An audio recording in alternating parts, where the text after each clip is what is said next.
अस्सलाम वालेकुम वरहमतुल्लाहि वबरकातुह। बुजुर्गान मुहतरम, नाज़रीन किराम, आज की इस वीडियो में जो बात आप लोगों से शेयर करने वाला हूं वो ये है कि मजहब इस्लाम ने खुदकुशी को क्यों हराम करार दिया। छोटी सी वीडियो में आप लोगों से शेयर करने वाला हूं। आप लोगों से दरख्वास्त है इस वीडियो को आखिर तक देखें और अपने दोस्तों अहबाब को भी शेयर करें। देखिए, सबसे पहली चीज ये समझने की कोशिश करें कि मजहब इस्लाम ने खुदकुशी को क्यों हराम करार दिया। सिंपल सी बात यह है कि मजहब इस्लाम ने खुदकुशी को इसलिए हराम करार दिया और इस पर वईद इसलिए बयान फरमाई कि हम अपनी मर्जी के मालिक नहीं हैं, न ये जिस्म हमारा है न ये जान हमारी है, और हम हमारी अपनी मर्जी से इस दुनिया में नहीं आए तो हमारी अपनी मर्जी से हम मर भी नहीं सकते। जिस तरीके से अल्लाह ने हमको पैदा किया तो हम पैदा हो गए, पैदा होने में हमारी कोई मर्जी नहीं, तो बिल्कुल इसी तरीके से अल्लाह ताला जब मौत देकर बुलाएंगे फितरी तौर पर, तो उसी तरीके पर अल्लाह के बारगाह में हमको हाजिर होना है। हम अपनी मर्जी से अपने आप को हिलाक नहीं कर सकते, हम अपनी मर्जी से सुसाइड नहीं कर सकते। देखिए, सबसे पहली चीज, मैं टेक्निकल तरीके से दो तीन बातें आप लोगों को समझा देना मुनासिब समझता हूं। खुदकुशी करना उस वक्त सही होता कि जिस्म भी हमारा होता, जान भी हमारी होती। जब जिस्म आपका है और जान आपकी है, आपकी मर्जी जो चाहे आप करें, आपको कोई पूछने वाला नहीं है। सबसे पहले आप साबित तो करें कि ये जिस्म आपका अपना है और ये जान आपकी अपनी है। देखिए, ये जिस्म और ये जान हमारी अपनी नहीं है। जब हम छोटे थे तो हम बड़े हो गए, जवानी के दहलीज पर हमने कदम रखा, तो क्या हम अपनी मर्जी से जवानी की तरफ आए? क्या हम अपनी मर्जी से बड़े हुए?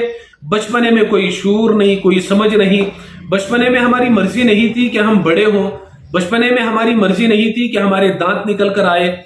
जब शूर ही नहीं था, हमें समझ ही नहीं थी, बगैर हमारी समझ, बगैर हमारी मर्जी के हम बचपने से जवानी की तरफ आ गए। जवान होने के बाद बुढ़ापे की तरफ भी जाते हैं। बुढ़ापे से अपने आप को हम रोक नहीं सकते।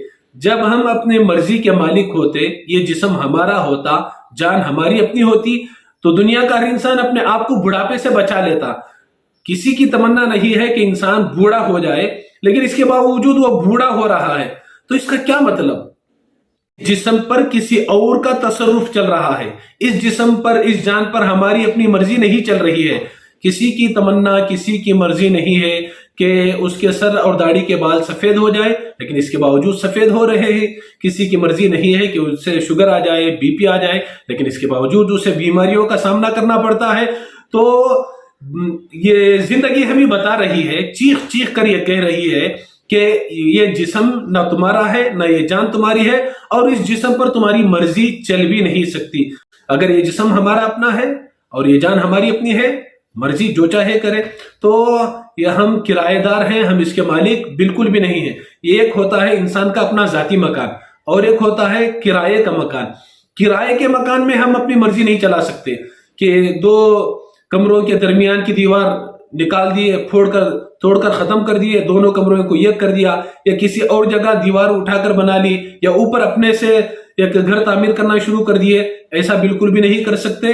हम किराएदार हैं, मालिक की मर्जी के हम मोहताज होते हैं। जो भी करना होता है, किराएदार को आप लोगों ने भी देखा होगा, एक मेख भी ठोकना होता है तो मालिक से इजाजत लेनी पड़ती है। तो इसलिए ये जिस्म हमारा अपना नहीं, ये जान हमारी अपनी नहीं, अल्लाह की अमानत है। तो अल्लाह की मर्जी के मुताबिक हमको इस दुनिया में रहना है। अल्लाह ने अपनी मर्जी से हमको भेजा है। अपनी मर्जी से अल्लाह जब बुलाएगा, जब मौत देगा, तो फितरी तौर पर अल्लाह के बुलावे पर हमें लब्बैक कहना है, ना कि अपने आप को हिला कर नहीं सकते। दूसरी बात यह है कि अल्लाह ताला ने एक मकसद के तहत हमको इस दुनिया में पैदा फरमाया है। वह मकसद अल्लाह की गुलामी इख्तियार करना, अल्लाह के मर्जियात के मुताबिक जिंदगी गुजारना, अल्लाह की इबादत में अपनी जिंदगी गुजारना। अब कोई इंसान सुसाइड कर लेता है, खुदकुशी कर लेता है, इसलिए खुदकुशी करता है कि कारोबार में नुकसान हो गया, इसलिए खुदकुशी कर लेता है कि उसकी पसंद की जगह उसकी शादी नहीं हुई, इसलिए खुदकुशी कर लेता है कि उसकी माँ का इंतकाल हो गया या उसके बाप का इंतकाल हो गया, या कोई ऐसा मसला पैदा हो गया जिसकी वजह से वो खुदकुशी कर लेता है। तो ये बात खूब अच्छी तरीके से याद रखें, हमारे इस दुनिया में आने का मकसद من پسند شادی کرنا نہیں ہے، اور نہ ہی مالدار بننا ہے، اور نہ ہی اس دنیا میں آنے کا مقصد ہماری خواہشات کو پورا کرنا ہے۔